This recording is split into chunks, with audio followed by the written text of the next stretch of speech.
yelling at the sky, screaming at the world. Baby, why'd you go away? I'm still your girl.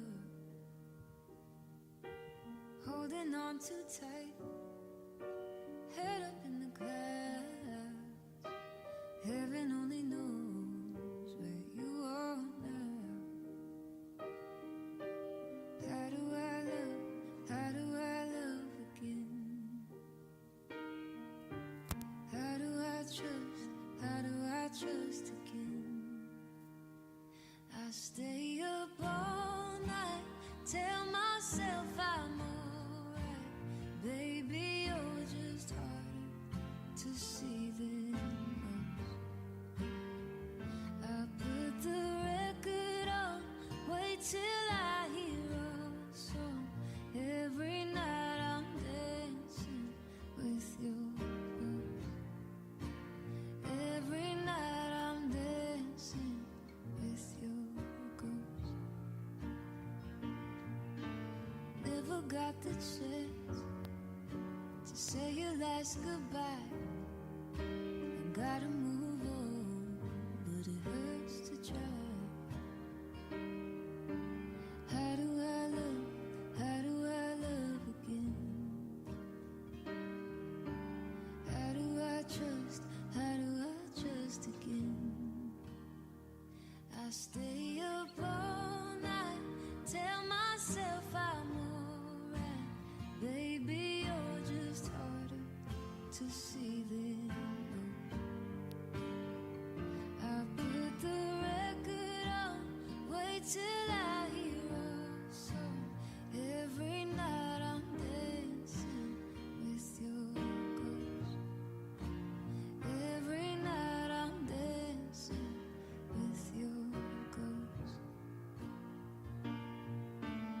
How do I love again? How do I trust again? I stay up all night, tell myself I'm alright. Baby, you're just harder to see than most. I put the record on, wait till I hear a song. Every night I'm dancing with your ghost. Every night I'm dancing with your ghost. Yeah, every night I'm dancing with your ghost.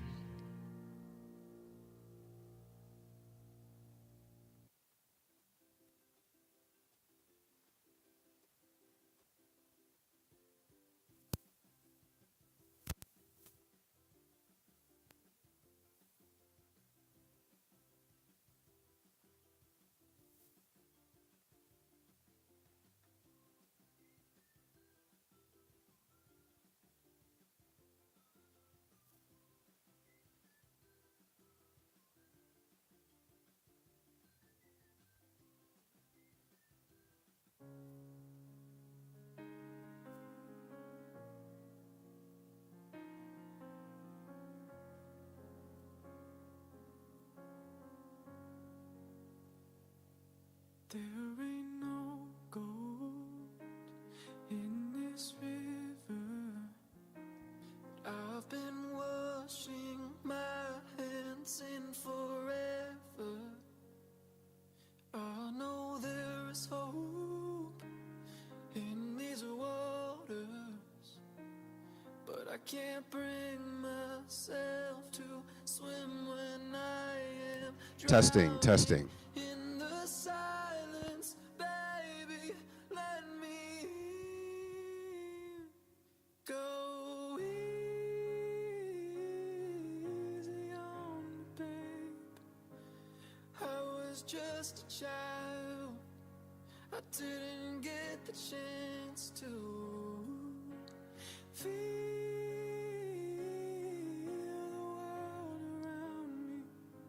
I had no time to choose what I chose to do. So go easy on me,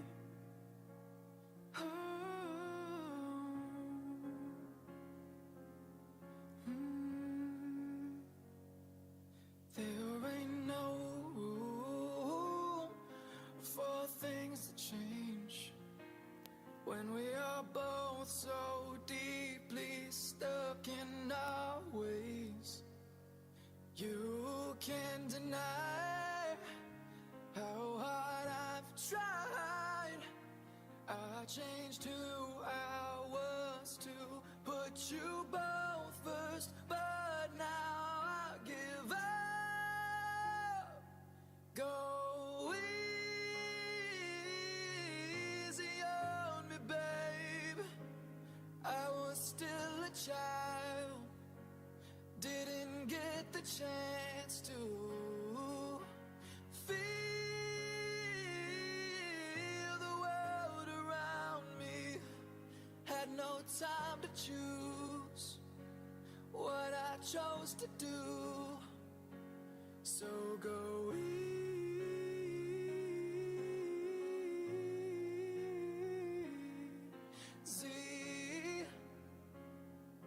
on me. Oh, and I had good intentions and the highest hopes, and I know right now it probably doesn't even show. Go easy on me, babe. I was still a child, didn't get the chance to feel all the world around me. Had no time to choose what I chose to do. So go easy on me.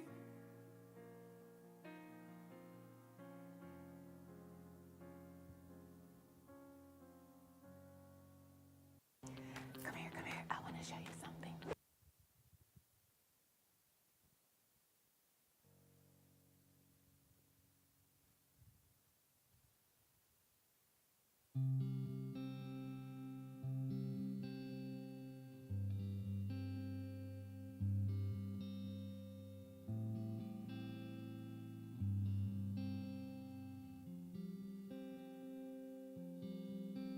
I remember the day, even wrote down the day that I fell for you.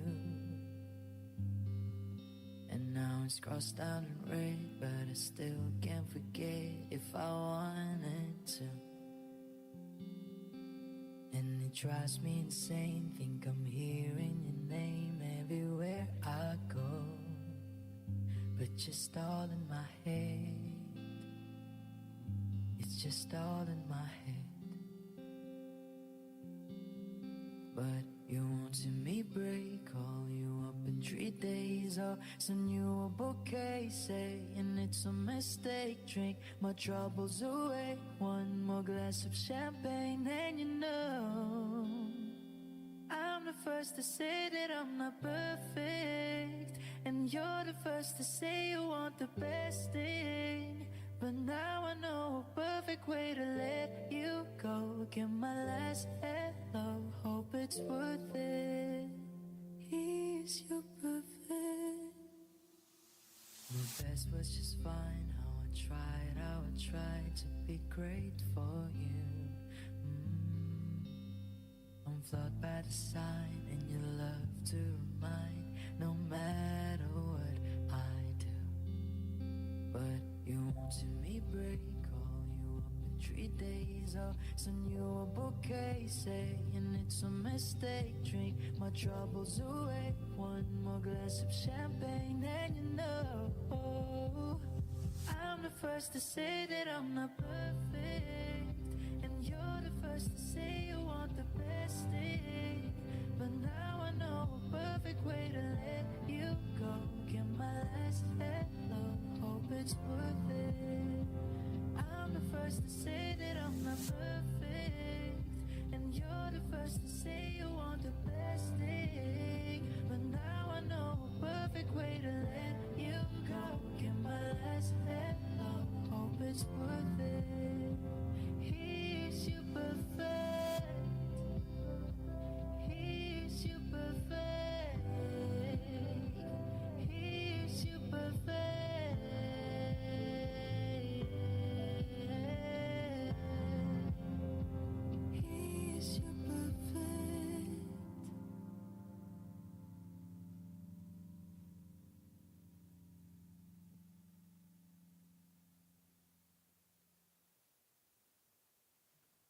I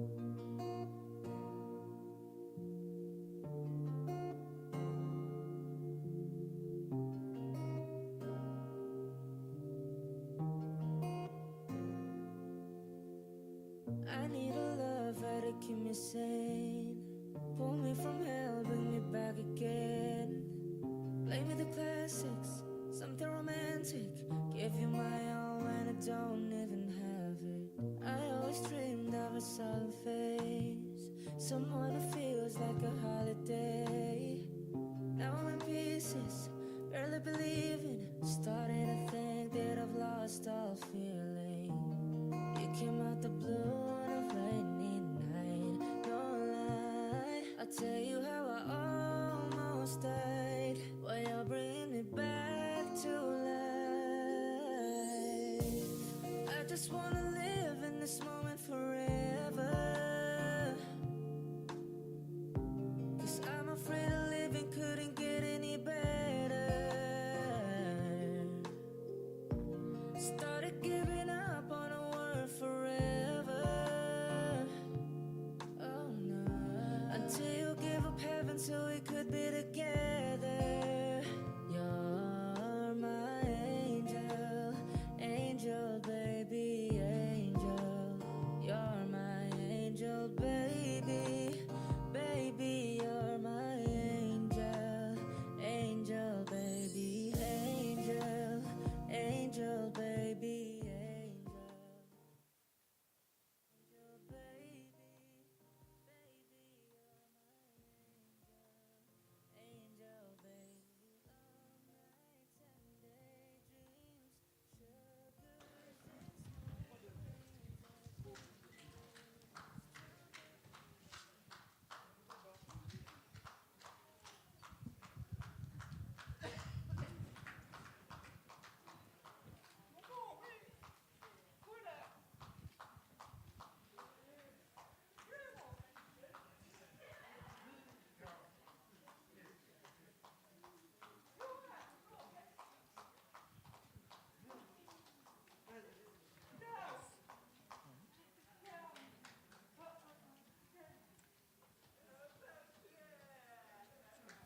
There may be some graduates who decide to speak.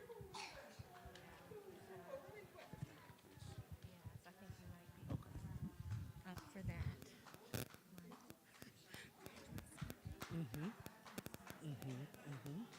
Yeah, because yesterday, remember, Calvin said some of them may make remarks, so we can just be ready to do what we do.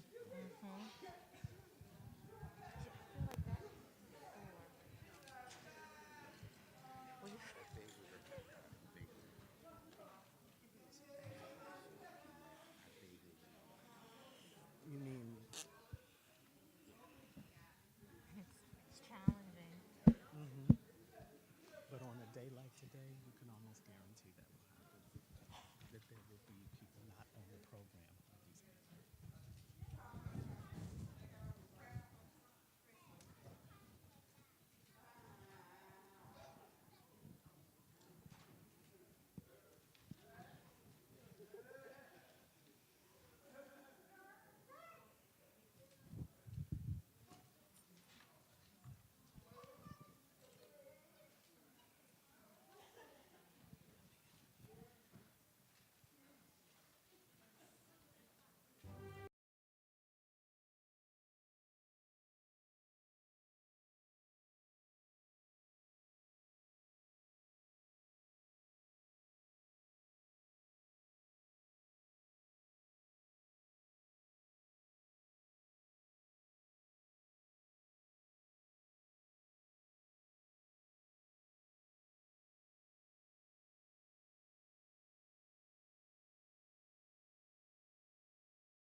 absolutely you. Absolutely. All you. We got you, but Thank it's all you. you. Thank you so much. Love you, mean it. Yeah. I'm glad that was a brief discussion. What? No, you get no conversation. Because you're the best man for that job. I'm wondering if there's going to be any CDI life support that we can Check just. with Felicia. Do they know that? Do they know? That's what I'm wondering. Maybe Jaren. Jaren. Yvonne said. Good idea. What do you need from me? What? Everyone is on notice.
Let's get ready to rock.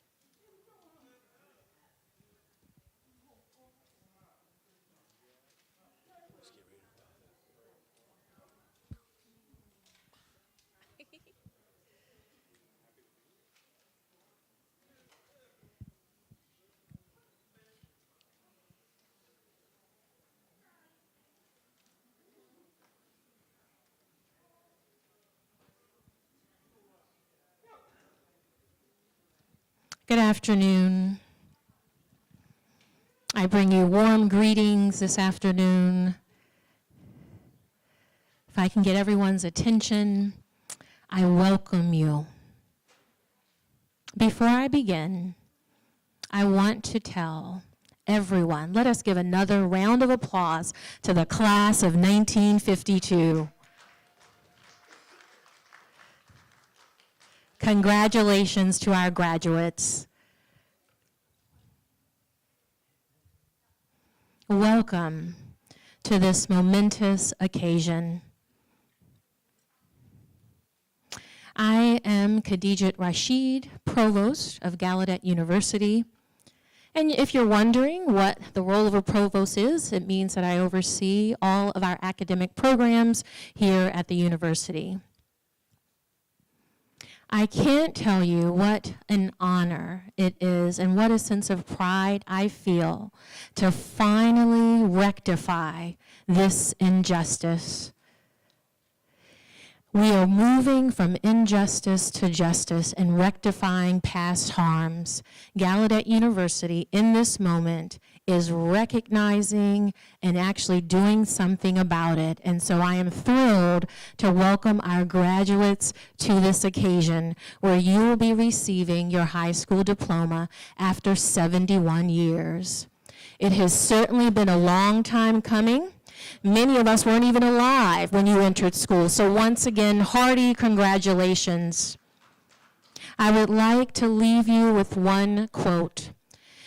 Often, and this is a quote by Dr. Martin Luther King, and we know that there was a pastor, Professor Carson, and the quote states that I do not pretend to understand the moral universe.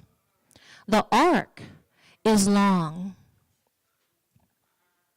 but my eyes know that I may not see it in the near term. I can't calculate the ways that arc bends and shifts. Neither can I calculate the experience of what the future may hold. But I certainly, with my conscience, can realize that what my eyes may not see will come to fruition, and that arc leans towards justice. And so we are now reshifting and bending that curve towards justice. So again, congratulations to the class of 1952 and the class of 2023. Welcome.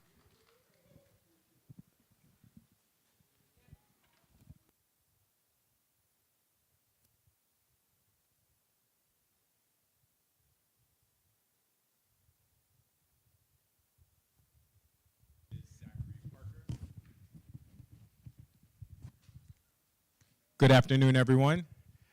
My name is Zachary Parker, and I have the privilege of serving as the DC Council member representing Ward 5 on the District of Columbia Council. And I am here both to welcome you to Ward 5 and to commemorate this historic occasion. So again, let's give it up and give a round of applause to the students of 1952 all the way through 2023. When I think of the accomplishments of the students that came in 1952, and at that time, they were just students, or what they thought were just students, but what they were in fact doing were tearing down barriers that would allow what we now know as Gallaudet University to exist. What I also know as a black man existing in this country and in this city is that too often we exist without the recognition of the plight and the barriers that we face day to day. And so one of the reasons why I wanted to join today was not only to congratulate those 23 students and their heroic teachers, but also to say there is still work for us to do all of these years later. When I was elected to the DC Council, I myself made history as one of the youngest and the first black openly gay council member representing Ward 5 on the DC Council. And what I think that's worth celebrating. And what I know is that breaking barriers sometimes can be lonely because oftentimes you don't have those that can share in your experience. And while you don't do it for the recognition, you realize that there is still work to do. And here we are in 2023. And when I think of the plight that exists for deaf and hard of hearing individuals broadly, I can't help but think also of the plight that black, deaf, and hard of hearing individuals face not only in the District of Columbia, but in this country. It is not uncommon to have advocates come before the council sharing what needs to be done for the community writ large. And I am standing here as an ally and an advocate and committed to delivering for the deaf and hard of hearing community. But what I also know is that oftentimes those that come before the council are not always speaking to the very specific and nuanced needs of our black neighbors that are deaf and hard of hearing. So while we stand here today to commemorate this historic event that has shaped the history and the course of this remarkable university, I hope that it serves as a moment of reflection, remembrance, and gratitude for the sacrifices of those students that came all those years before. As has been said and will continue to be said throughout our event today, the history that was marked in 1952 bears the need to continue to make way for Black, deaf, and hard of hearing individuals even still in 2023. As we look back upon the challenges that those students face and their educators faced, I'm hopeful that in recognizing, and it is worth noting that the university is recognizing this event. That is a noteworthy moment. It is a moment in history, but it also speaks to how much more that is needed. When I was looking at the slideshow earlier, I remarked at how the slides talked about the need to beautify or enhance the memorial garden that still exists here on campus in memory of Louise B. Miller. And I am standing here committed to personally contributing to that beautification project, but also making sure that the District of Columbia invests in the enhancement of that project.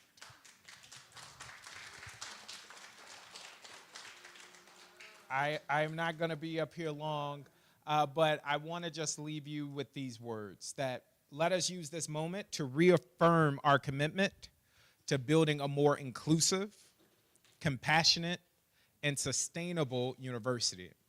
Because as we build a more inclusive, compassionate, and sustainable Gallaudet University, we will in fact build a more inclusive, compassionate, and sustainable Washington, D.C. As we move forward, I hope that the lessons from 1952 and beyond guide us in making decisions that promote respect for diversity and the well-being of all.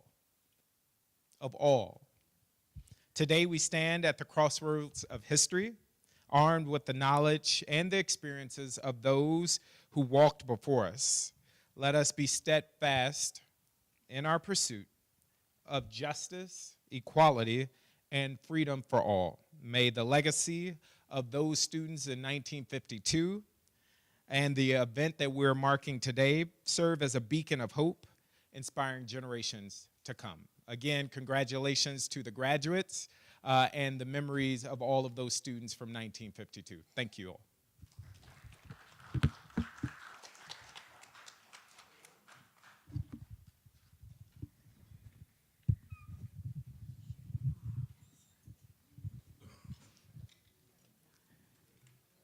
Thank you so much for the remarks from our provost, Dr. Rashid, as well as Mr. Parker, councilman.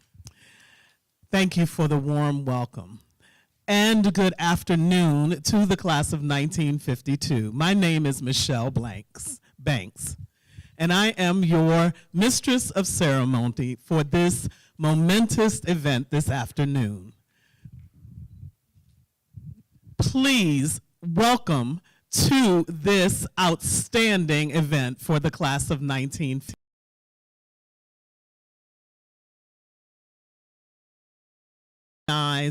And consider how we want to preserve the legacy of this class. What hasn't been honored, what hasn't been recognized, and today we are taking the time to truly pay homage to this momentous class. Today, we honor Mrs. Louise B. Miller because of what she's done, and the Pathways Garden is in honor of Black deaf children and Black teachers and Black deaf education. So we are here to celebrate and uphold the class of 1952. Who ultimately deserve this recognition. I was born in Washington, D.C. I am a graduate, an alum, a very proud alum of Kendall. And I was the class of 1982, 30 years after you. And I feel inspired to see each of you all, because if it wasn't for you, I would not be standing here, and I would not be the person I am today. And other Kendall graduates also who've graduated, please raise your hand. Other graduates, please stand up. Raise your hand, be recognized. We are here because of you. You made a difference in our lives. And you have no idea of the significance and the impact that you've made. Thank you for that. To your parents who really fought for Kendall School Division II to make sure that that happened and fought for the rights of Black deaf children and their education. I would love for some of the parents who are here to stand, the parents who are here in the room of Kendall graduates. I know there's some here. Please stand and be recognized. Parents of Kendall graduates, please stand.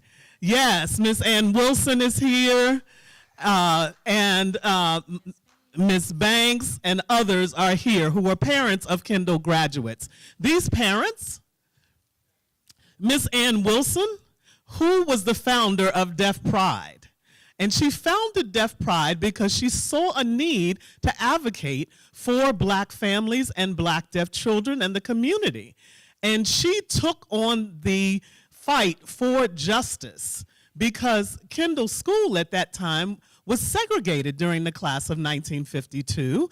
And there was really a fight and a struggle to break the barrier and progress. 30 years later, Ann Wilson thought to herself, we've got to continue to support these Black families and Black deaf children, and I want to thank these parents. And Mrs. Banks, I'd like to thank her, my own mom, living here in DC, not knowing what to do, and knowing that Gallaudet was here, looking for help and resources.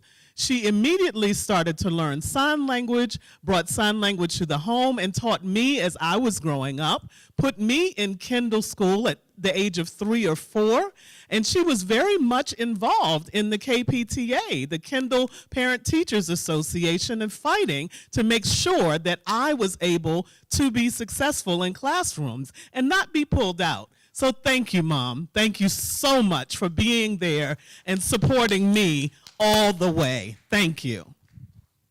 I am really thrilled. And I also want to thank the class of 52 again.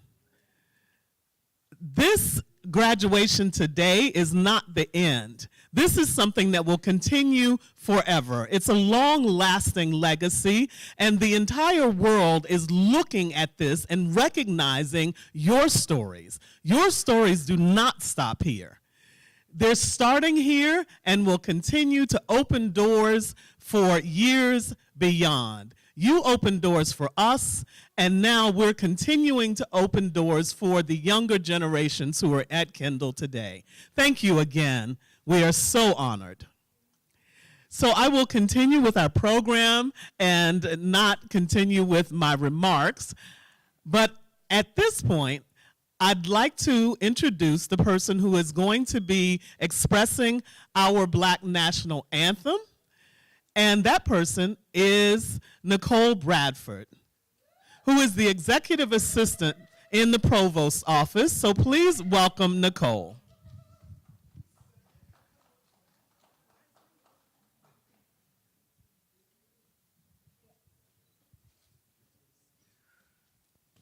Congratulations to the class of 1952.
another round of applause for Nicole for the beautiful expression of the national anthem. Our next presenter, I would like to welcome our president of Gallaudet University, President Roberto Condano. Welcome.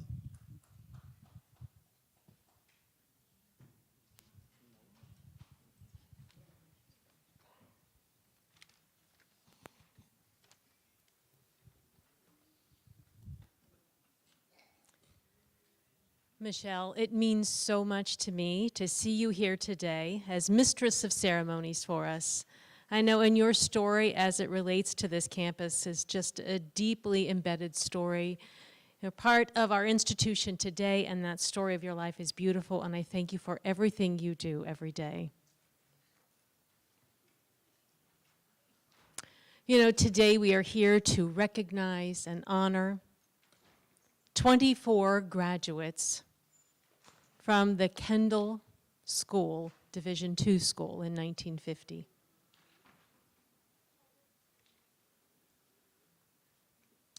We're here to recognize all of you, not only to recognize you as you receive your diplomas today, but to recognize the journey that you have experienced that's brought you to where you are today.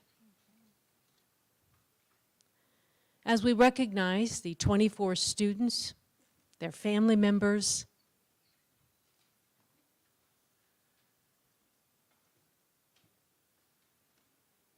we do this and we recognize all of you and apologize to you for our educational admissions and practices here at the university and the practices that had been in place for many, many years. We acknowledge that our practices encouraged segregation and did not admit Black, deaf children and separately educated those children for a number of years. The practice of segregation was one that existed for many years, and yet it took a mother, Louise B. Miller, to work with DC to end these segregation practices, to recognize how they were incorrect and how they should not exist anywhere. Her fight led to a lawsuit with the District of Columbia against Kendall Division II School.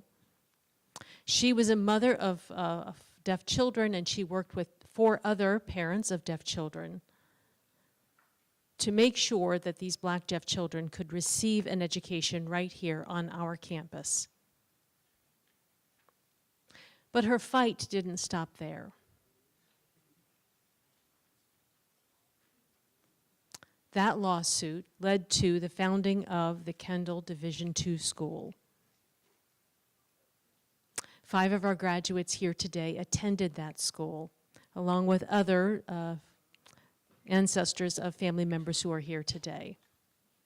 That school was only in place for 2 years.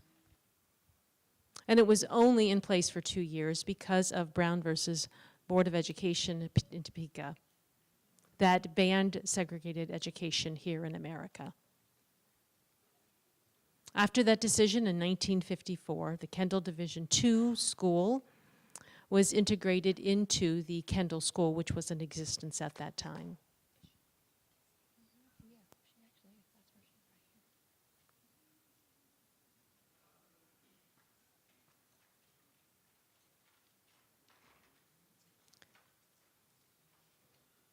We as a community broke what I would call the color barrier that existed at that time, where white deaf students had access to schools and Black deaf students did not. In 1954, we opened our doors to all students of color, in particular, working to remedy and improve the rights of Black deaf students so that they could come to be educated at our schools.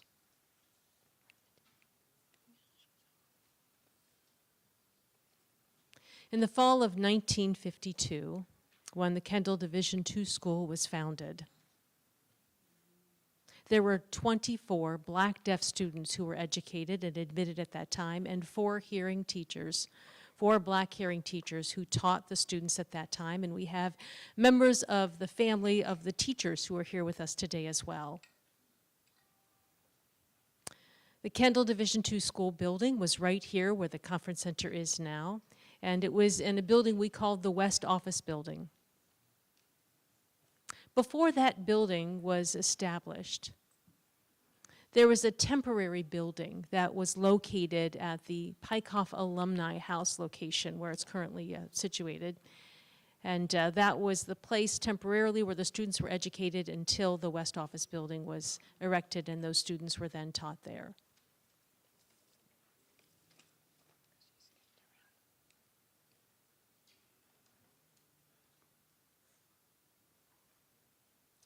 We saw the founding of the Kendall Division II School, the Miller lawsuit, Brown versus Board of Education, and in these milestones in our history, we've come to recognize the wrongs that have been done on our part as an institution.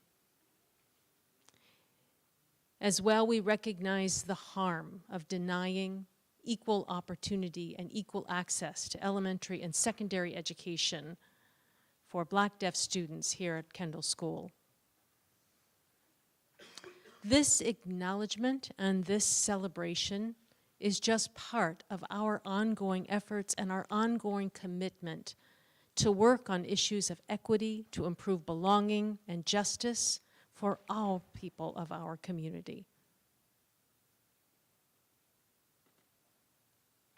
This apology and acknowledgement is just one step in the ongoing work that's to come around owning and acknowledging the injustices of so many things that we have done, in particular experienced by this class, the Kendall Division II students, and each of the 24 students involved.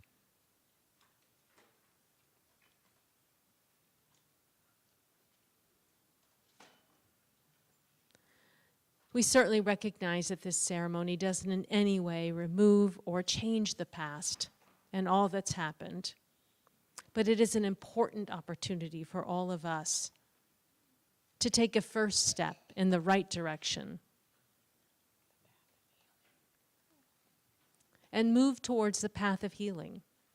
Your presence here today and the presence of each one of you here in the auditorium and watching on is significant and all part of the work that we want to continue to do. Not just the work today, but in each day moving forward, as we work every day to renew our commitment to doing this work around equity, belonging, and justice for all members of this community, in particular our deaf community here and abroad.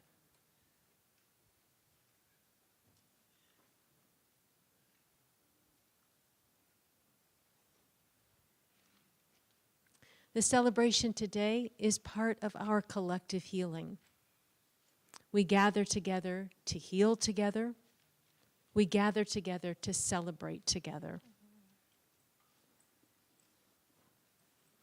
And we gather to acknowledge today our history, and we do so together as a community, celebrating each one of you and the recognition that each of you have deserved, but has been deferred for far too long.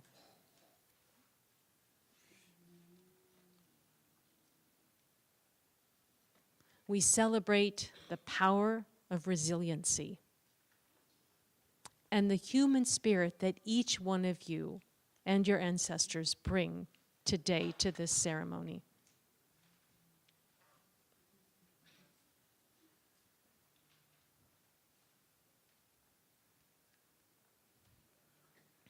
Through our actions today, we acknowledge and make amends to each of you, to your families, and to your communities.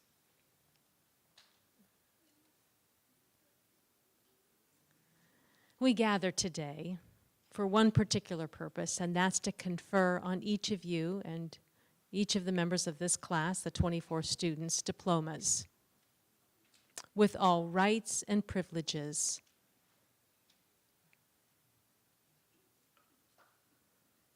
And to each of you who are here today as members of the class or representing those 24 students, I just wanted to, as I say this, recognize those of you who couldn't be here today, those students who were unable to be here. But I am proud and pleased to ask members of our Board of Trustees to join us here on stage to read the proclamation on behalf of Gallaudet University. Thank you.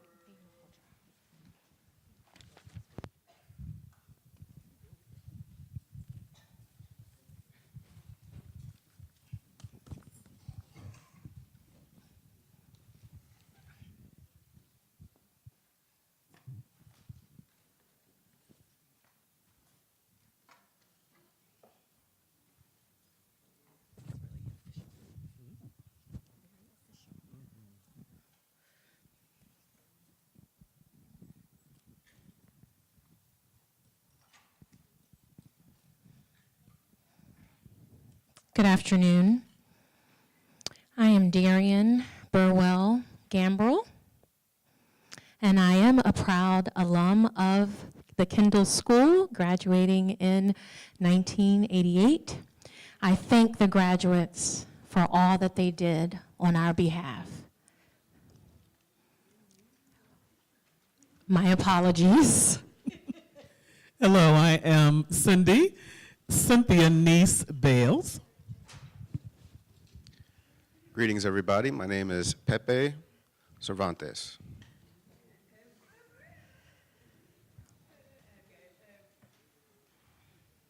Whereas Gallaudet University and its pre-K through 12 counterpart, the Laurent Clerc National Deaf Center, are dedicated to embracing the wholeness and humanness of all and providing the education and professional development of deaf, hard of hearing, and deaf-blind persons in a bilingual environment that celebrates and welcomes a diverse student body. Whereas, to make meaningful progress towards Gallaudet's goals, to cultivate a learning, living, and working environment reflecting Gallaudet's values of inclusive excellence, equity, and belonging.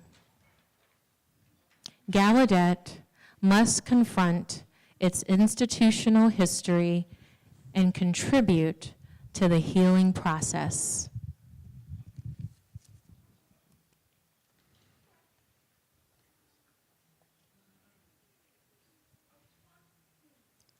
Now, therefore, be it resolved that Gallaudet University deeply regrets the role it played in perpetuating the historic inequity, systemic marginalization, and degradation of the 24 Black deaf individuals and their families when Gallaudet committed the grave injustice of denying them a full diploma upon graduation from high school. Whereas, Gallaudet sincerely apologizes to this class, to Mary Arnold,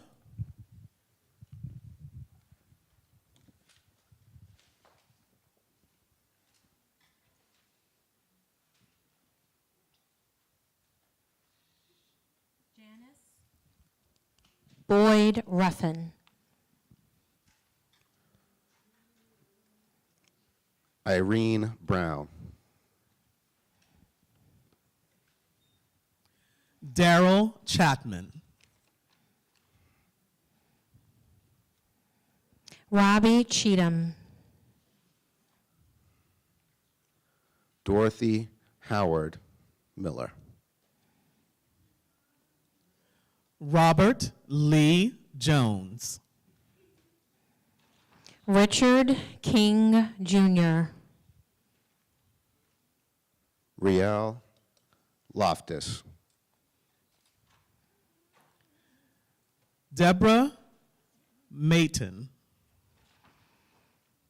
William Matthews, Donald Mayfield. Robert Milburn, Kenneth Miller,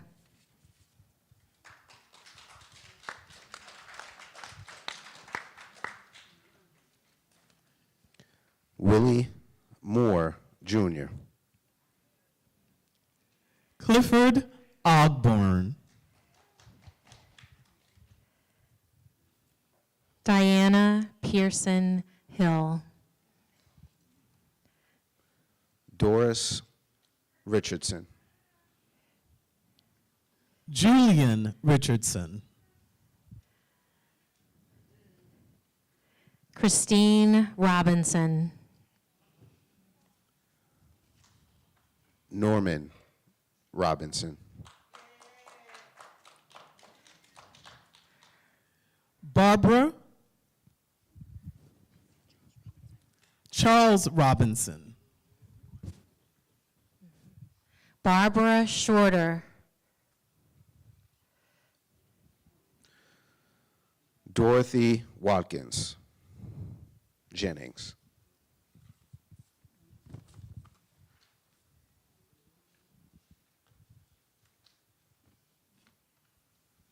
This apology is for the wrong done when these students were denied their diplomas upon graduation. And now, Gallaudet humbly presents to you your diplomas. And these are truly your diplomas that rightfully belong to you.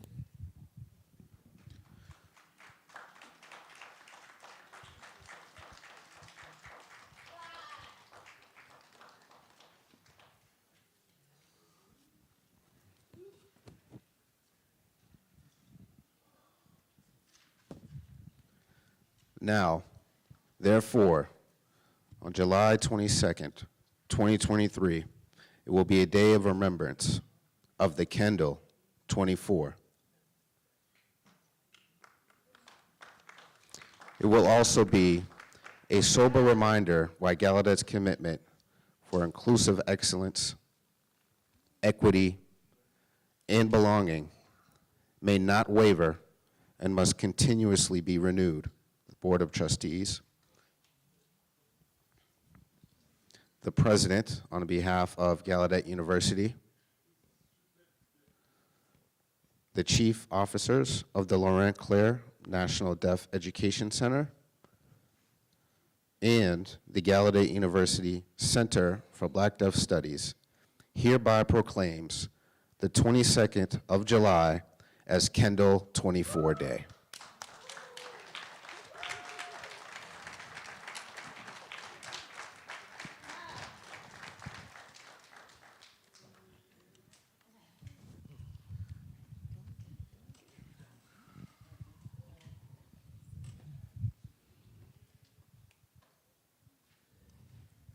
Thank you to Gallaudet University, to our President Cordano for her remarks, as well as the 3 members of our Board of Trustees for making this significant proclamation and naming these students as July 22nd, 2023 will always be remembered as Kendall 24.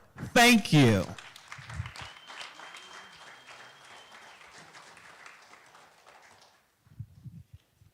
At this time, we'll have 2 very significant people in our community come forward to make remarks. Both of them are the co-chairs of this historic project and program. The Louise B. Miller Pathways and Gardens. We want to recognize Dr. Carolyn McCaskill and Dr. Elizabeth Moore. Please come forward.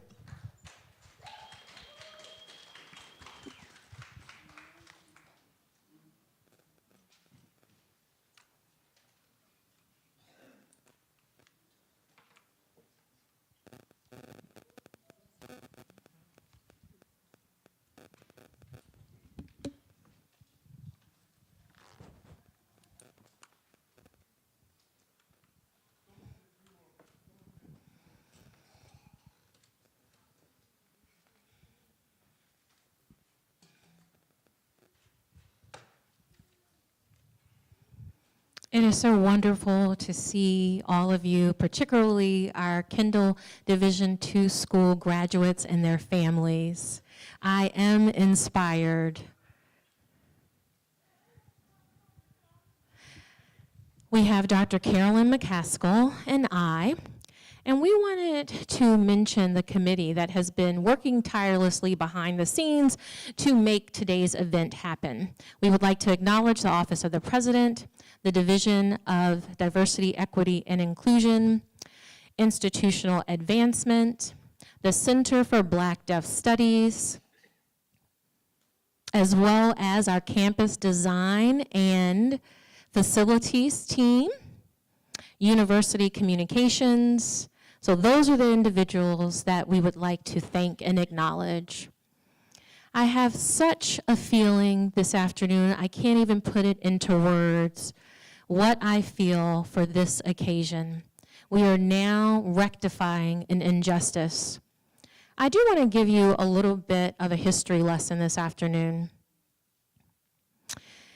During that time period, during that era, there was no law protecting the rights of persons with disabilities. There was no law protecting the rights of Black individuals. There was no law protecting the rights of women. There was no law protecting the voting rights of diverse communities. So during that era, the class of 1952, we even can acknowledge that national organizations of the deaf, some of them headquartered not far from Gallaudet College, did not fully welcome Black deaf individuals. They didn't welcome women either. Louise B. Miller was a mother of 3 deaf sons and 1 hearing daughter. And she brought her oldest son, Kenneth Miller, to the campus of Gallaudet to see if he could be admitted to the school, the Kendall School for the Deaf. And the school informed her that her son, Kenneth Miller, could not be admitted at this time. Of course, Mrs. Louise B. Miller was heart-struck and devastated by that information. So that then led her and others to actually bring a lawsuit against the university. In 1952, she finally prevailed with a group of other parents, Louise B. Miller being the champion and actually winning that lawsuit against the Kendall School. As a result, the school integrated, and Gallaudet, though, found a way to establish a segregated school on the campus known as the Kendall Division II school. And all Black deaf students were sent to that school, which was originally housed in the old gym, while they built the school that would house the segregated school, which was actually on the very site that we are now located in here at the hotel. Now, 2 years later, after Mrs. Miller won her case, the Supreme Court decided in the Brown versus the Board of Education in Topeka in 1954, saying that segregation would no longer be the law of the land. This then integrated the white deaf students and the Black deaf students on our campus.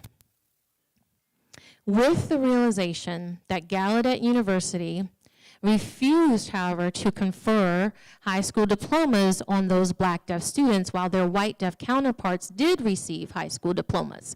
This was a travesty. And that is the reason that affirmative action actually came to be in the first place in this country. Unfortunately, affirmative action has recently been abolished by the Supreme Court. Regardless, Gallaudet is steadfast in our efforts to ensure educational justice is being addressed in our campus community. I will now turn it over to Dr. McCaskill for her remarks.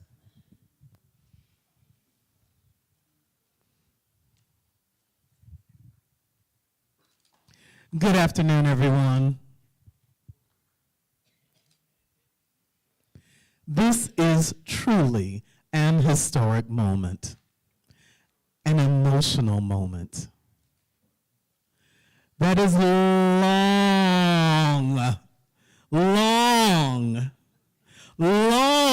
overdue. We are finally here. I am so happy that this is happening. The two of us are part of the committee,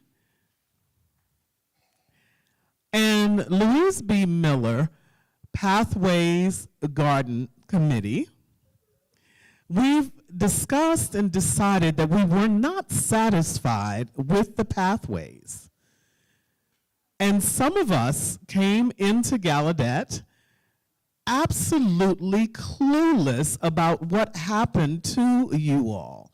We came into Gallaudet as I came in as a prep student in 1972 with no knowledge about this. I graduated in Gallaudet in 1977. I got my bachelor's degree. I got my master's in 1979. In 2005, I got my doctoral degree, and I had no idea until I started learning what had happened. And I thought to myself, we have history here at Gallaudet University. Black, right here, y'all, right here. Black here. We have history here. We have history. We need to be proud of that history, of our history. I am moving off from my speech because I feel like you all need to know you have no idea. This is an historic moment, and I applaud Gallaudet University for finally amending the wrong and understanding what it has done. It's about time. It's about time. You deserve to walk and march and have your degrees conferred. You deserve this. 1952 was a long time ago, 71 years ago.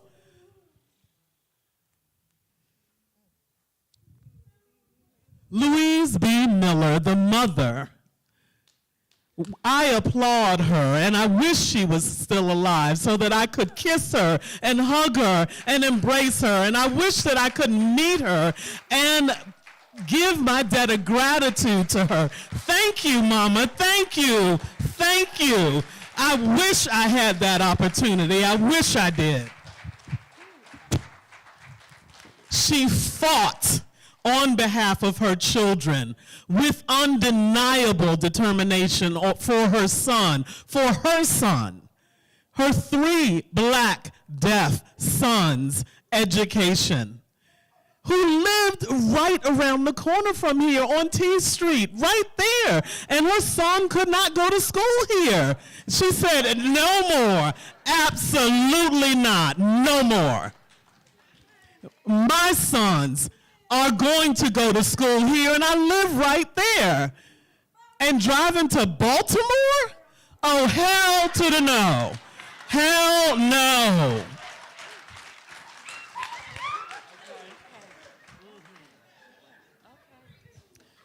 She proceeded with a lawsuit. She proceeded, and she was denied and told no, and she continued to fight. And finally, this awareness, our committee set up 4 themes. Awareness, the world needs to know what happened here. The world needs to know our stories. There is nothing to be ashamed of in these stories. We have to remember, we have to remind one another, each other, everybody, hello, tell this story. We are telling this story, and we need to remember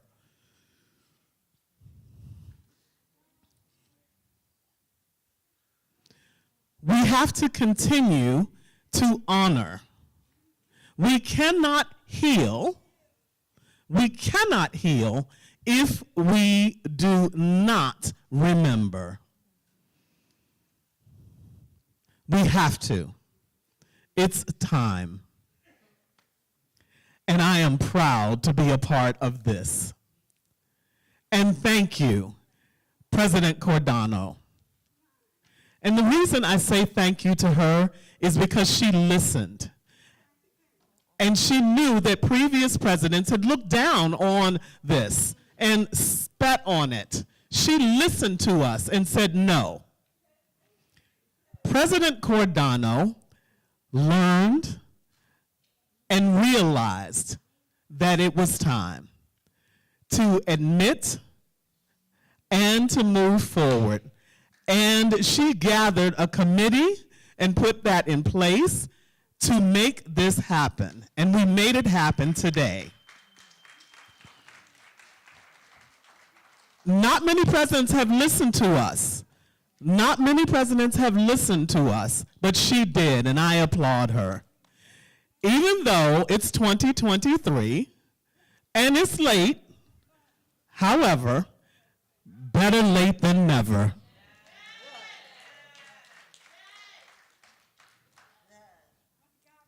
I forgot all about my speech, y'all. I just threw that out the window. I wanted to just talk right to you all from my heart.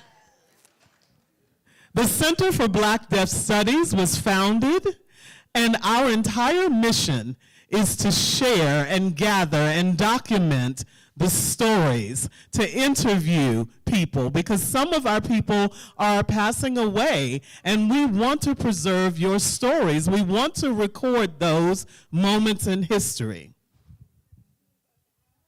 Many people out there at other universities have their history, but I want people to know that they need to come to Gallaudet. Did you know what happened at Gallaudet? What Gallaudet has? The Louise B. Miller Pathway Gardens, to be able to tell those stories, and the Center for Black Deaf Studies is right over there.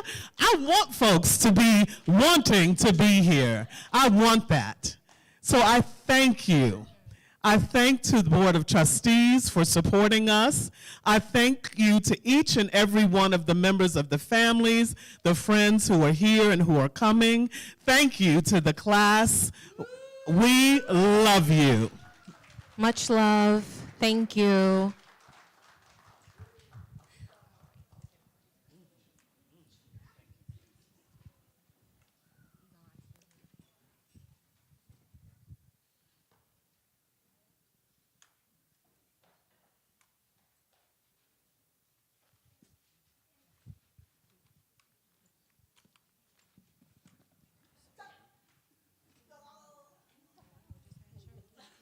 Wow.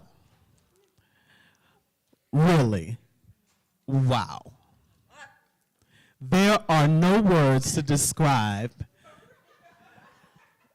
Dr. McCaskill and Dr. Moore's comments. And I'm still learning myself more about Louise B. Miller and the pathways and the history of what's happened that I had no clue. I'm learning more and more, and the more I see, the more I share.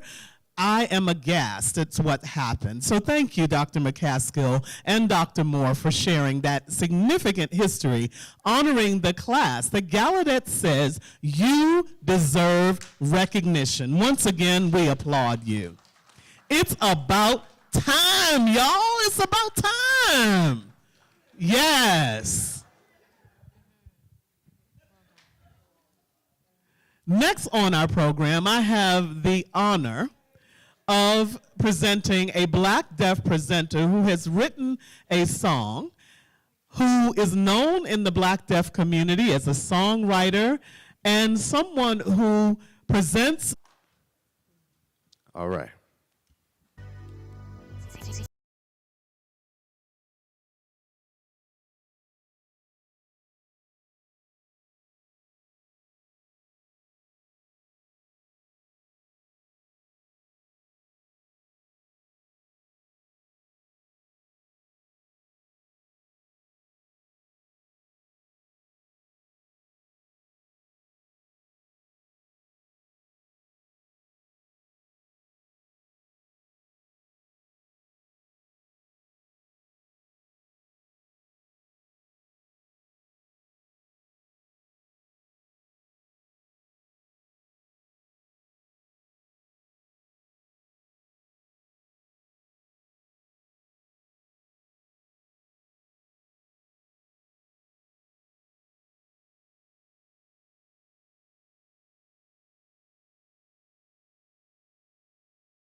Next, I would like to introduce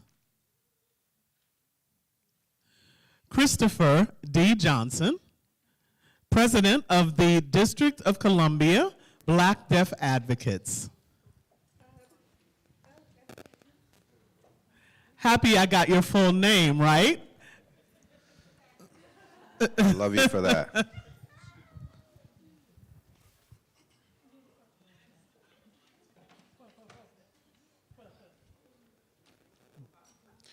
Wow.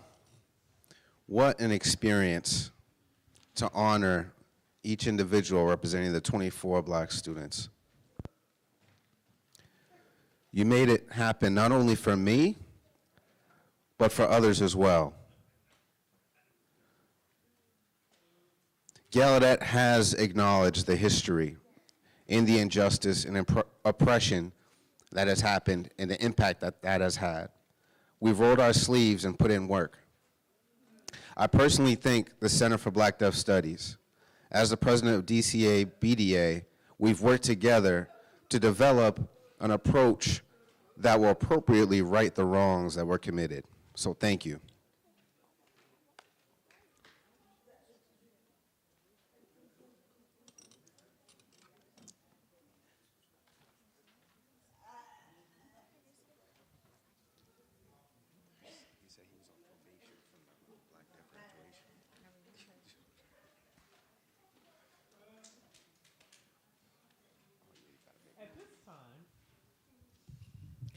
At this time, we will have Dr. Monique Chisholm. Ms. Chisholm, are you here? Our Undersecretary for Education from the Smithsonian Institution.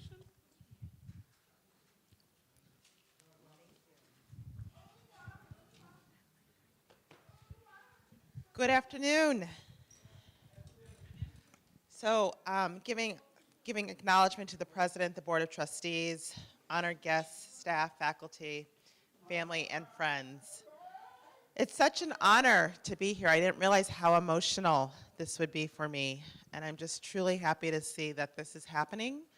The acknowledgement first and foremost, and the recognition for a historic wrong. So first and foremost, I'm grateful to be here. I'm the Undersecretary for Education at the Smithsonian, and part of my role is to help to educate through our collections, our research, our artifacts, and even our gardens.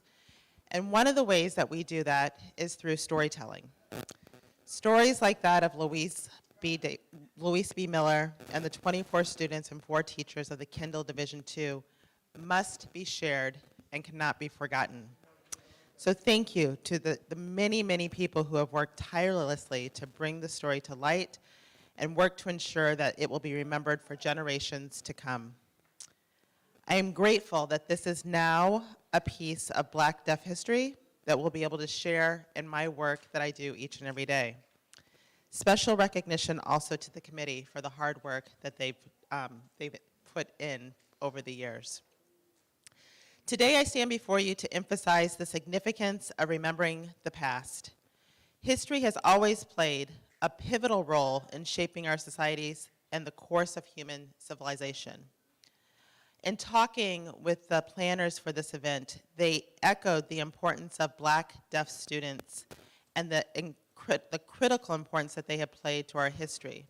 But we often don't realize that Black deaf history is in the present and has been all around us, and that Black deaf history is also Black history, and Black history is American history. First and foremost, remembering the past helps us preserve our identity and our culture. Our ancestors' struggles and achievements, and even their mistakes, have all contributed to who we are today. By cherishing and understanding our history, we can uphold our traditions, our values, and heritage, passing them down to future generations. Secondly, history provides us with invaluable knowledge and insights. Studying the past allows us to learn from the successes and the failures of our predecessors. It acts as a repository of wisdom, guiding us to make better decisions and avoid the pitfalls they encountered. Whether in politics, economics, or social affairs, history serves as a compass for illuminating our path forward. Furthermore, remembering the past fosters empathy and compassion. When we delve into the historical events, we gain a profound understanding of the struggles and suffering of others. This empathy nurtures a sense of togetherness and unity among diverse communities, fostering a more tolerant and compassionate society. History also serves as a source of inspiration and motivation. The stories of remarkable individuals and the movements that have brought positive change remind us of the indomitable spirit of humanity, knowing the ordinary people have outcomes that are extraordinary, and challenges can invigorate us to face our own trials with courage and determination. As I close, I want to say that despite these virtues, it's essential to remember that history is not without controversy. Past events can be fraught with pain, trauma, and injustice. However, acknowledging these dark chapters is equally crucial. By confronting the darker aspects of our past, we can pave the way for healing, reconciliation, and the pursuit of a fairer and more equitable future. I just want to say how proud I am to be part of this event today, and congratulations to the graduates, the families, and all the friends.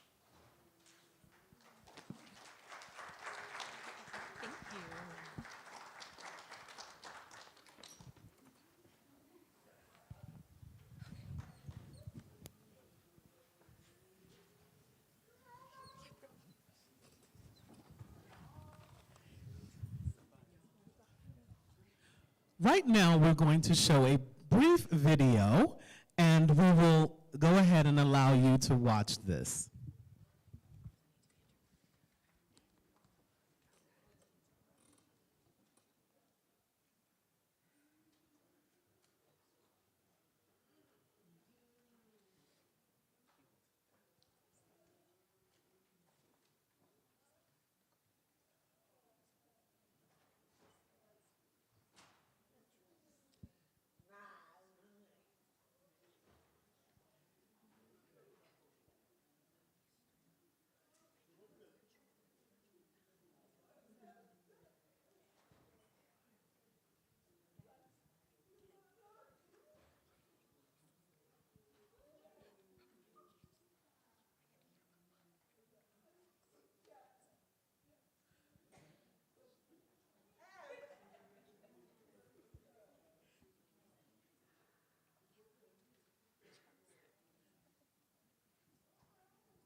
And now it's time for our 24 graduates to receive their degrees.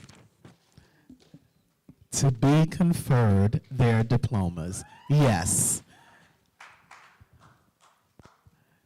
Conferring their diplomas, I would like to welcome Dr. Elizabeth Moore, Dr. Carolyn McCaskill, and Dr.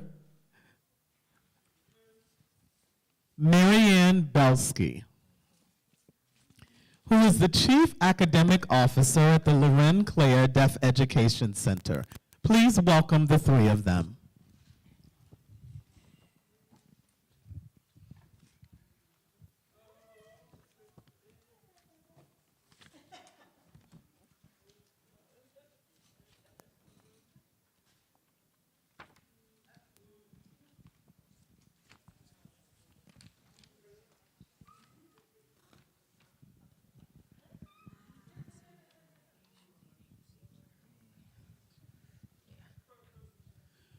Mary Arnold.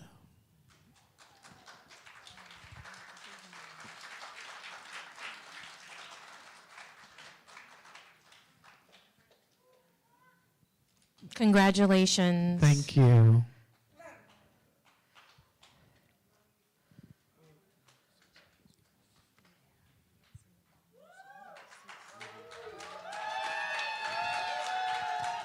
On behalf of his mom,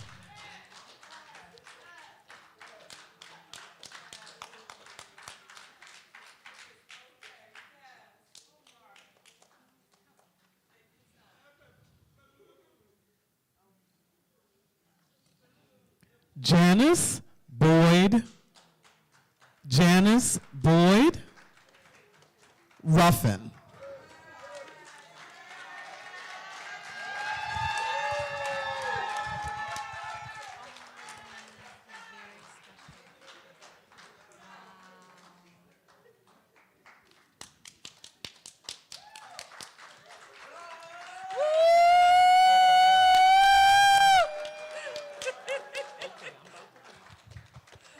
Thank you so much. Thank you.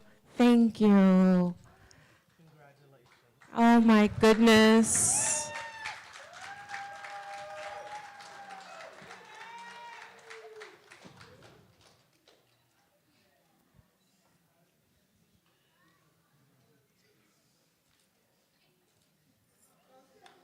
I know they're going to start coming, so they're going to.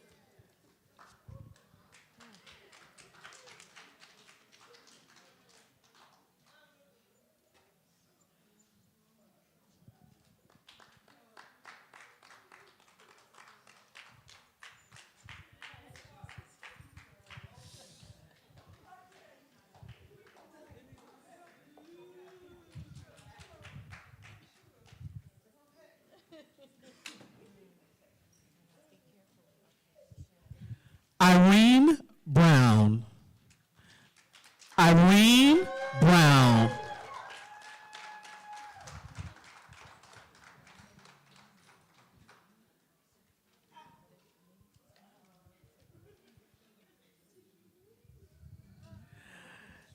Yes, your wife.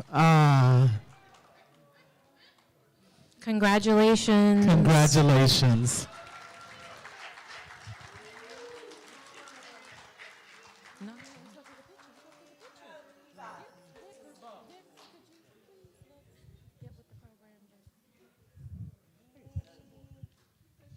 We're going to take your picture, sir. Just stand right here and look at the camera.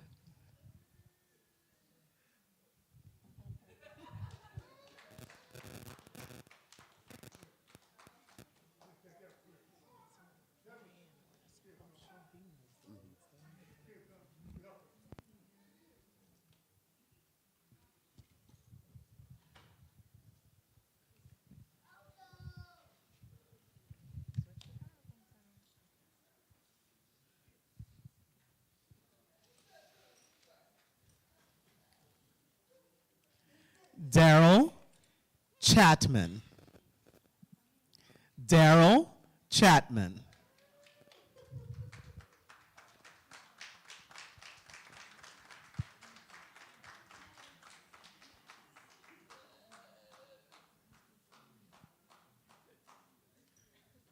Let's go ahead and take your photograph.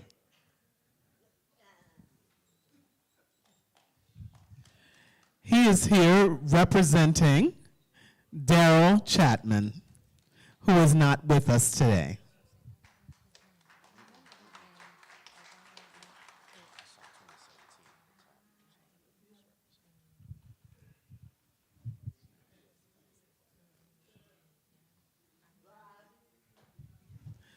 Robbie Cheatham. And this is her daughter.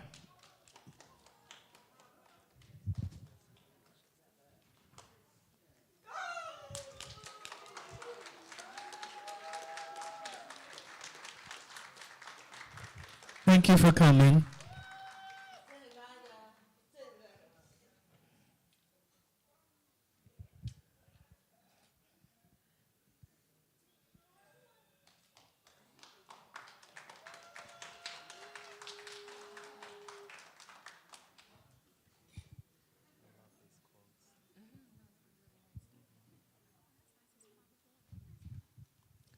Dorothy Howard. Dorothy Howard, who is this is a representative for Dorothy Howard.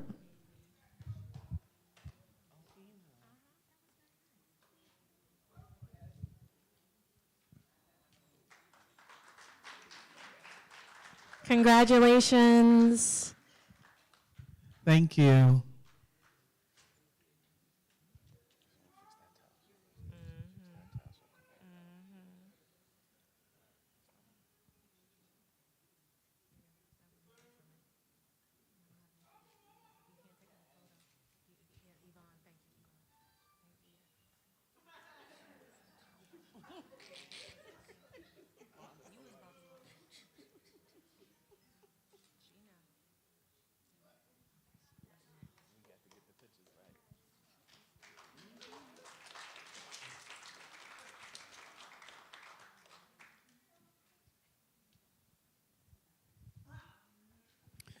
Robert Jones. Robert Jones, who has passed away, and this is a representative from his family.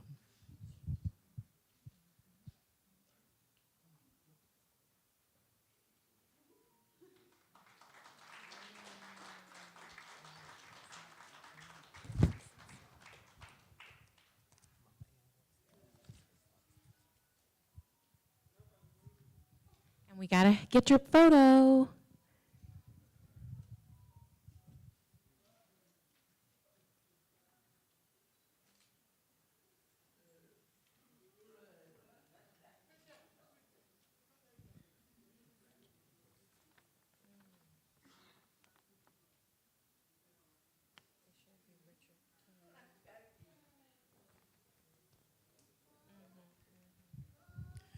Richard King. Richard King. Richard King.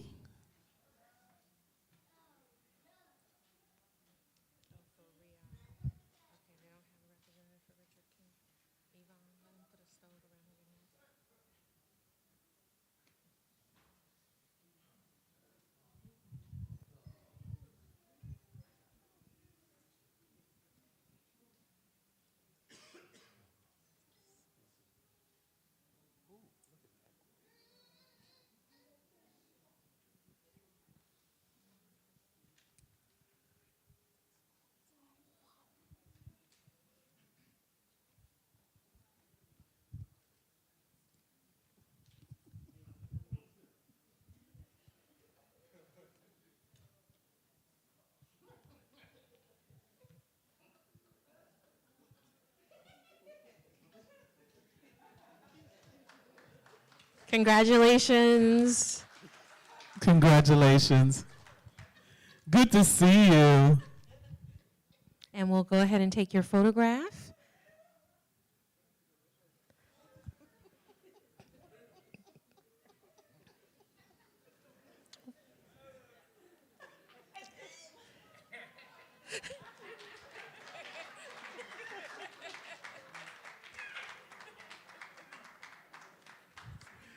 She is representing Richard King.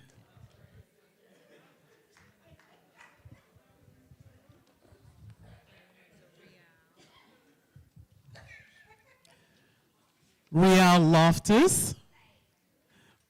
Rial Loftus.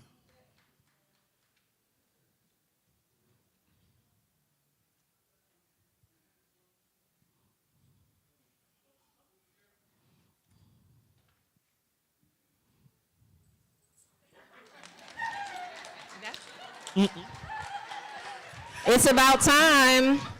I know that's right. Made it to the stage, and now I can take my little walk. Watch me now. Get it?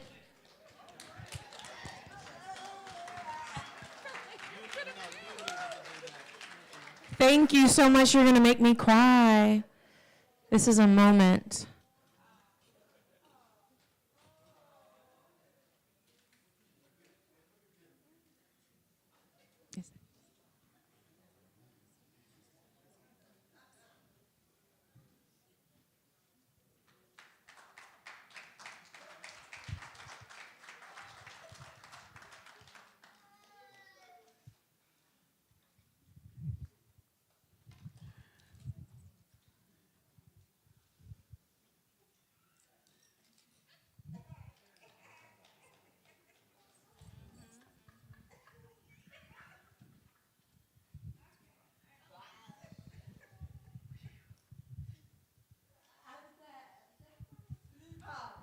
Deborah Mayton.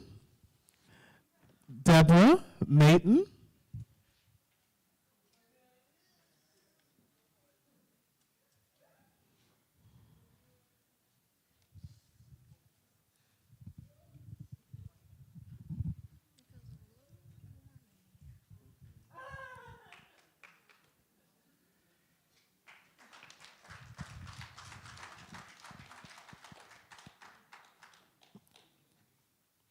Congratulations.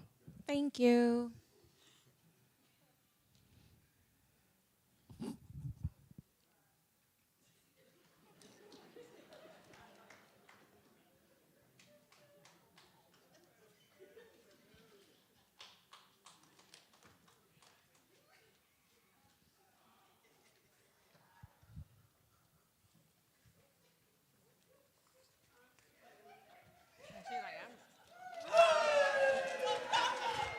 Much love.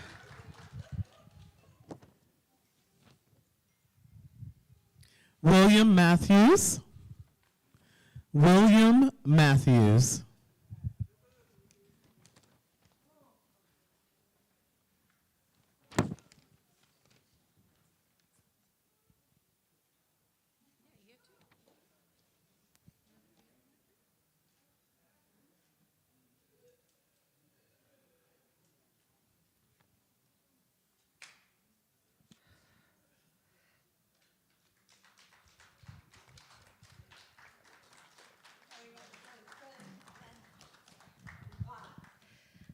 And this is Robbie Cheatham's daughter, but representing another family member and standing in for William Matthews as well.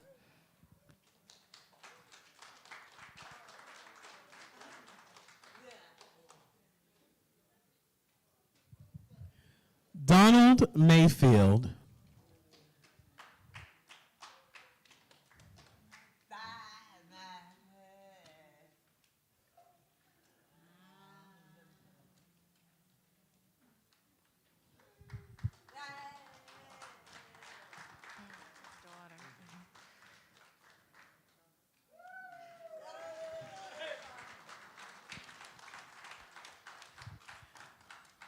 She is the daughter of Donald Mayfield, representing him.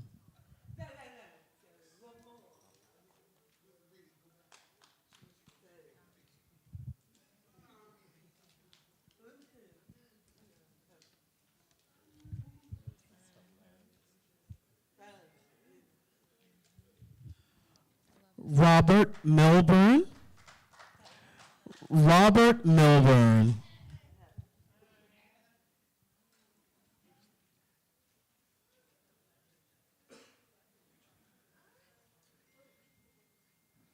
Congratulations.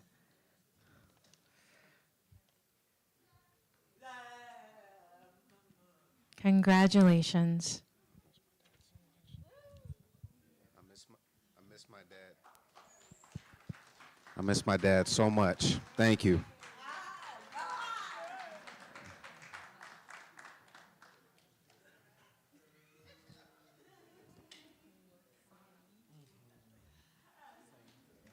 Thank you. I love you.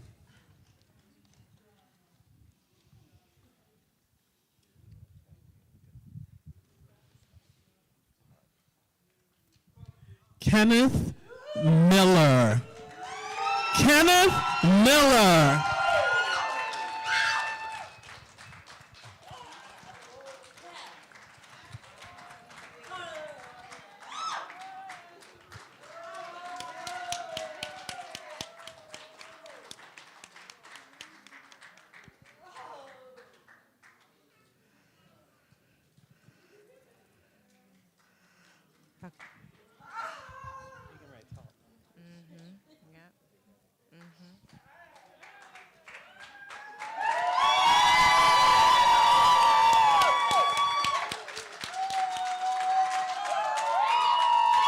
Yes. At last. At last.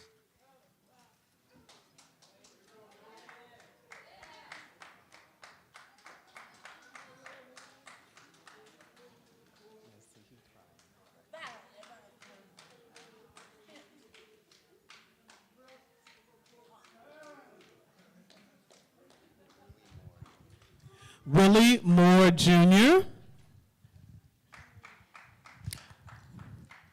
Willie Moore Jr.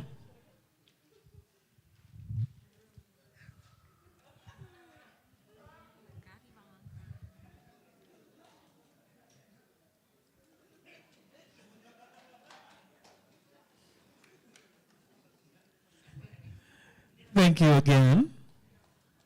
Congratulations.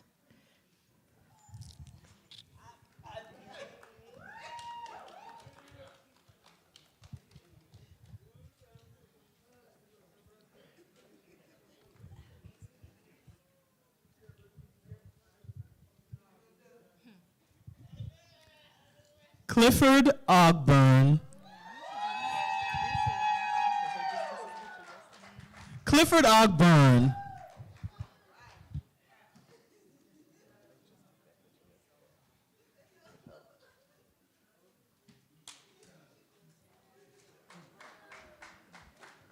Congratulations. Congratulations.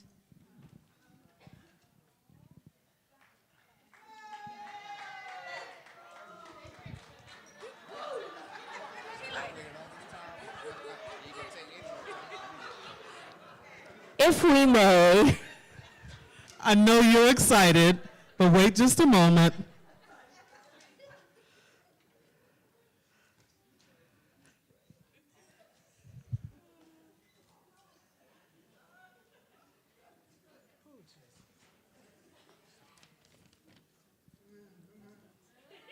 You guys satisfied now?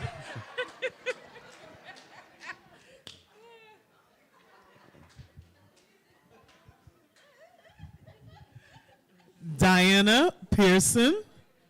Diana Pearson Hill.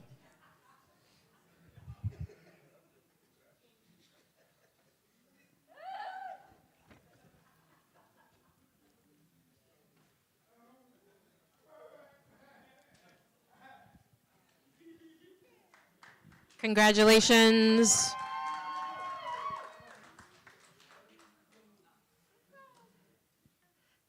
Heartfelt congratulations. Please stand right there so they can take a picture.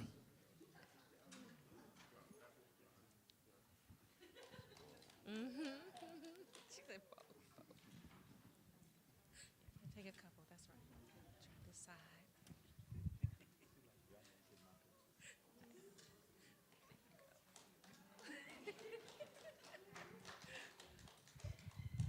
Doris Richardson. Doris Richardson.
If you stand in the middle of the stage, they can take your photograph.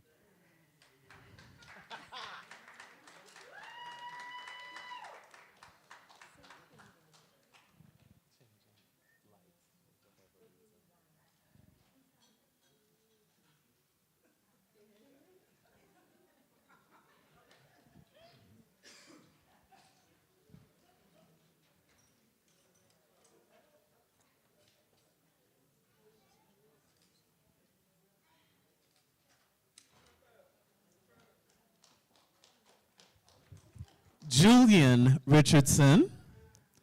Julian Richardson.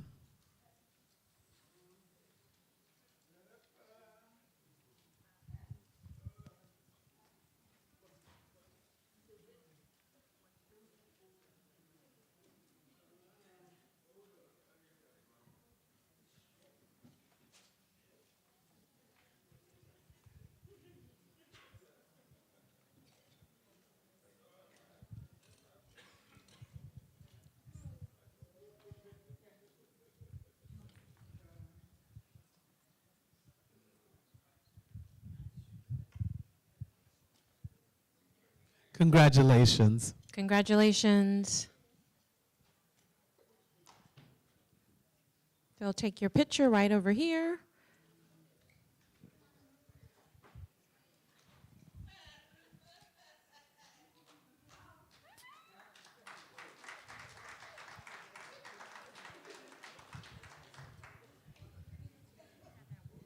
Thank you, everybody.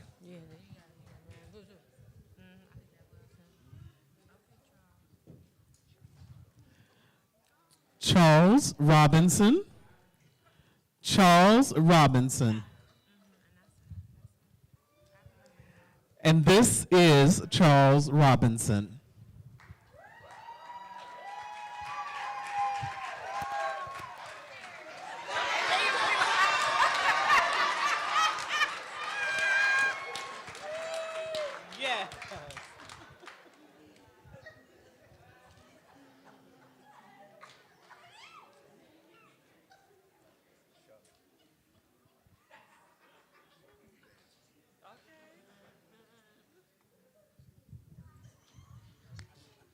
You're not going to hold it for me? You can brag a little bit. I made it. I made it. God blessed me so much to be able to get this diploma. Thank you, Lord. I made it. I love you. And Jesus loves all of you.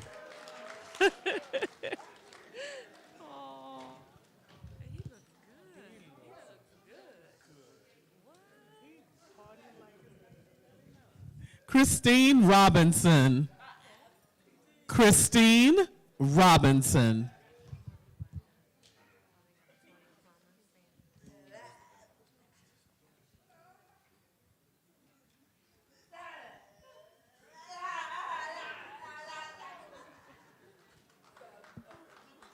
Congratulations.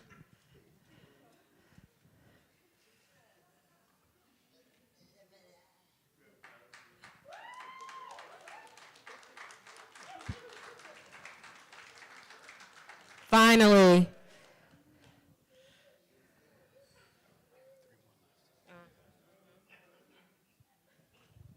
Norman Robinson. Norman Robinson.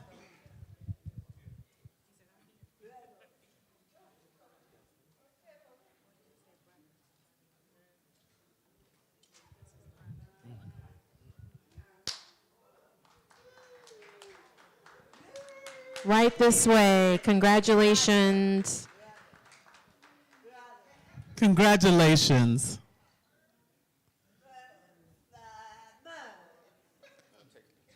They're going to take your photo.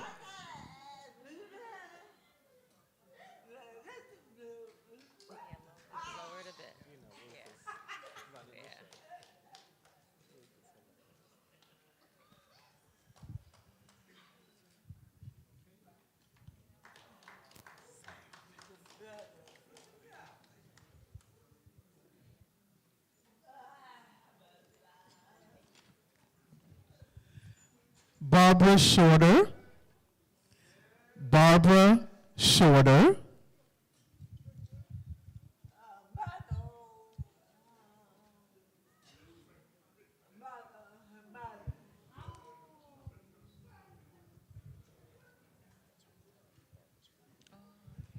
Congratulations. Congratulations.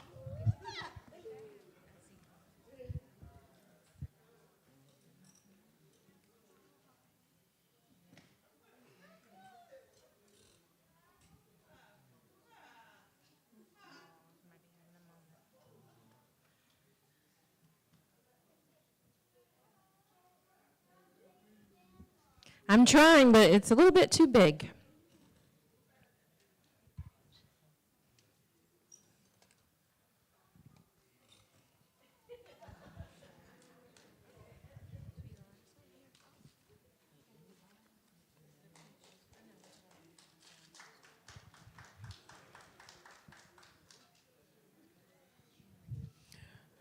Dorothy Watkins, Dorothy Watkins.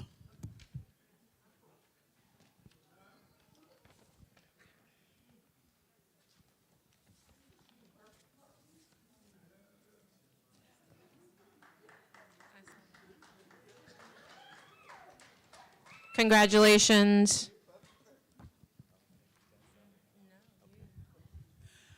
I would like to share with you all some last sweet words. Dr. McCaskill just said thank you to Gallaudet University President Bobby for actually listening. Not listening with her ears, but listening with her eyes. Because we actually had a national conference in Baltimore in 2017. And at that time, we had a gallery of photographs of Black deaf history. President Cordano came into that gallery, and I asked her if we could borrow her for a moment. And when she came into the gallery, her mouth literally hit the ground. And she took the time to look at each and every one of the photographs and examine them and recognize the impact that it had had on her. And she wanted to know, where was this? And we told her this was behind the Kendall Conference Center. She had no idea. People who had worked here for 40 years walked past it for years and did not know. So I want to thank President Cordano for listening with her eyes and making this project happen and taking off from here. Thank you, thank you, thank you so much for listening. Thank you. You have touched everyone here, and I want to thank you once again. And thank you to the committee and everyone else who has been involved.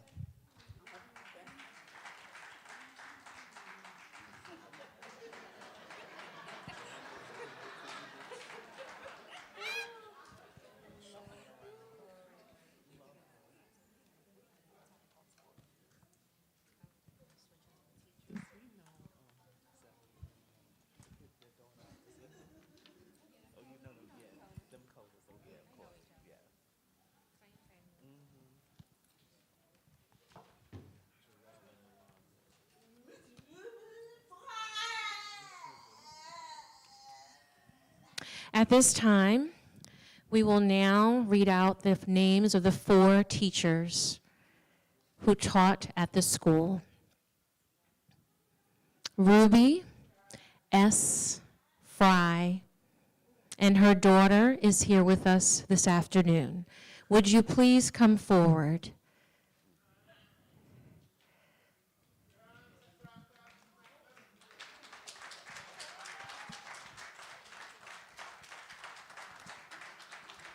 Congratulations. Thank you. Thank you. And they want to take a photograph, so just stand right there with the award. Gonna get you situated.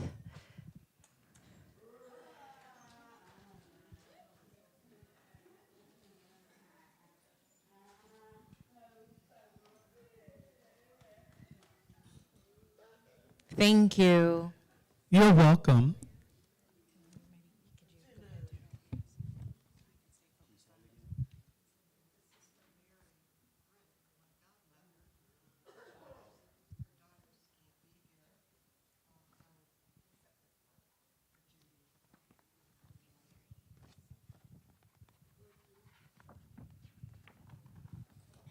Very good. The second teacher that we would like to acknowledge at this time is Mary E. Britz, and it's your godmother, so congratulations to you and your family. Let's take a picture for both.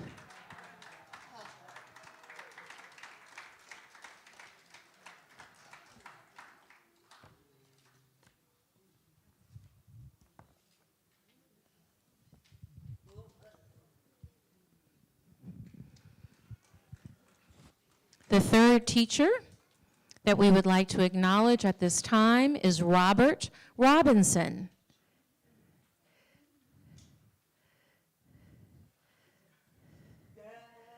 Congratulations.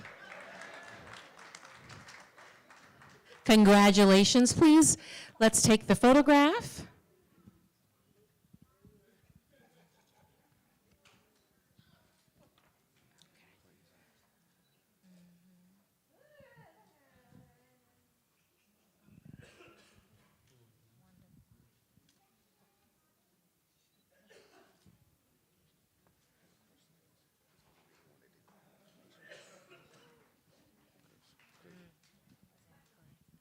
The fourth teacher that we would like to honor at this time is Bessie Z. Thornton.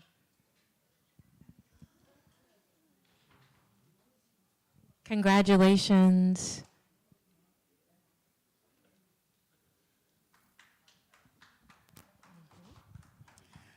For the graduates, many of us who are here to represent them are people who have graduated from Kendall School, so we're standing in their stead.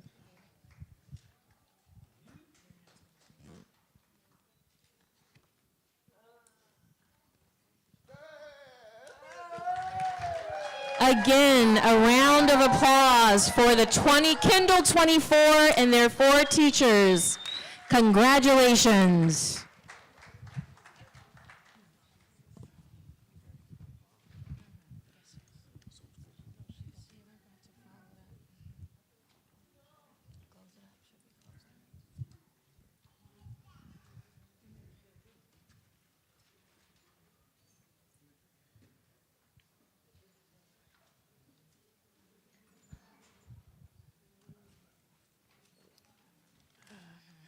I know I keep saying wow over and over and over again, and nevertheless, I am filled with tears at this moment. Thank you to the 3 people who conferred the diplomas, and to our President Cordano for awarding the stoles. Let's give another round of applause to the Kendall 24.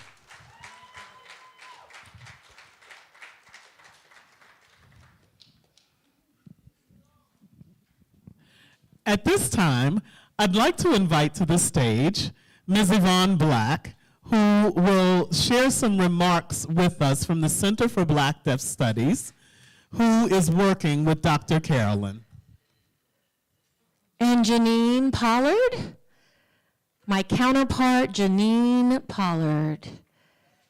I know you tried to duck it out here, but you can't hide. Well, I wanted to sit and watch. Well, go ahead, Janine. Really, I am here to support you, Yvonne. Okay.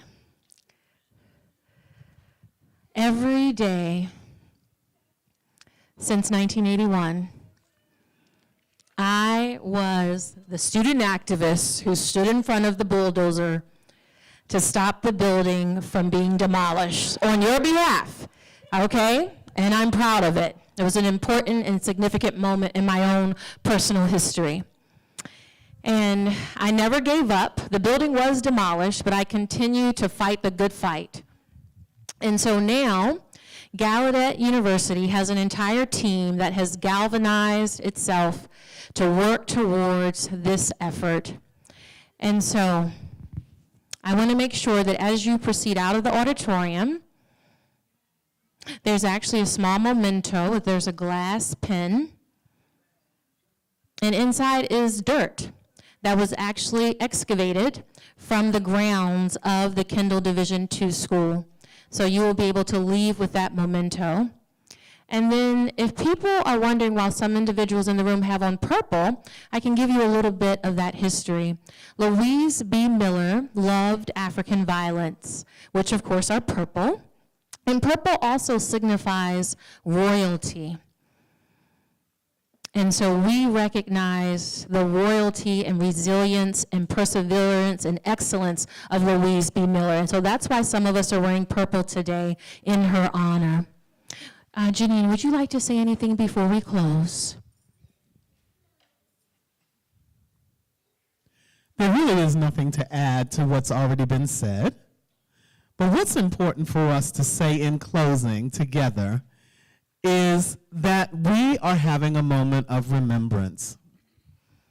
This is a moment of remembrance to honor the 24 Black deaf students, their struggle, their perseverance through adversity, and their fight. We salute them. And so we shall now take a moment of remembrance in silence to remember the Kendall 24. They are coming home. Some of them have gone on and transitioned into the ancestry, but we also remember them.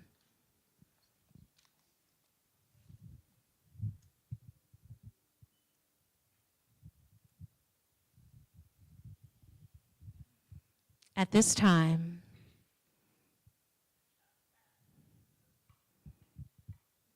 the graduates, before you process out, because we will have the graduation processional, we want to line you up, and we're going to take a photograph, and then you'll get to toss your motorboards in the air. So I would ask at this time that our graduates stay, because our photographer wants to get that photo.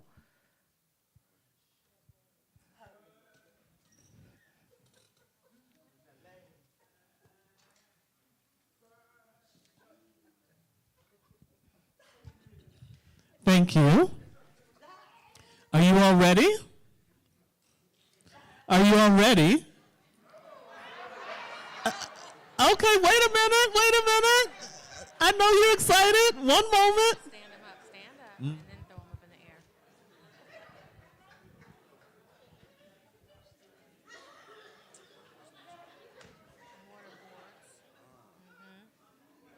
Are you ready?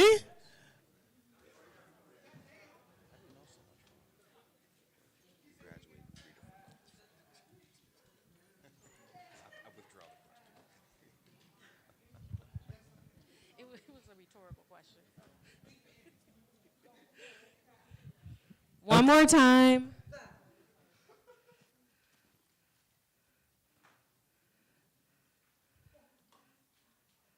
All right, one more time. Okay, one more time. Big smile.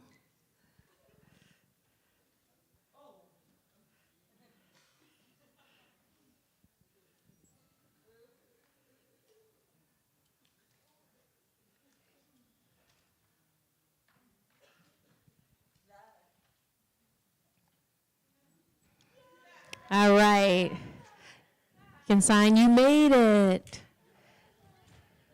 You made it. Y'all did that.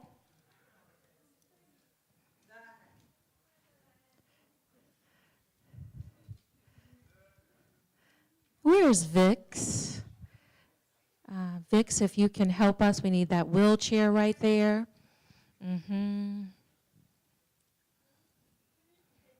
Vix? Yes, you can go ahead and lead the graduates out to the lobby where they can take their photograph in front of the portrait.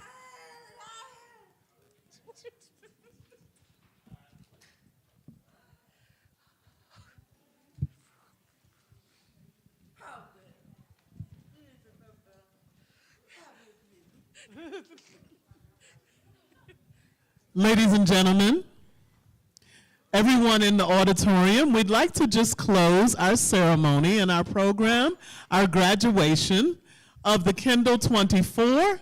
As they progress and process, please do allow them to process, and then you are able to process. Thank you for coming and joining this beautiful event. Good evening.